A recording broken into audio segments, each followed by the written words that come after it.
就是先检查这个油门和防火线，这个插头看有没有插好，然后这个电门锁的这个插头有没有插好，然后还有这里的第三根线啊，1、2、3第三根线这个插头，这个地方有没有插好？要是插好以后，就打开盖板。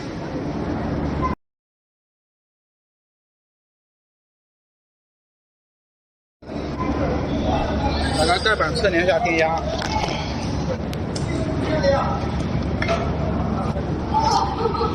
打开盖板，测量一下电压哦。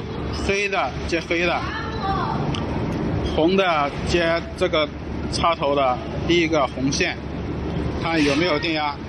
有电压的话，说明这个问题点在上面，就要先换一个仪表试一下。要是没有电压啊，要是这里显示的是0，没有电压的话，就要量电池的电压，看电池有没有电。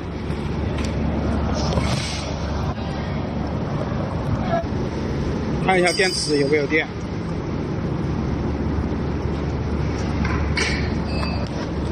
看一下电池，要是电池没电的话，说明电池它保护了。要是电池有电的话，那就需要换一下控制器。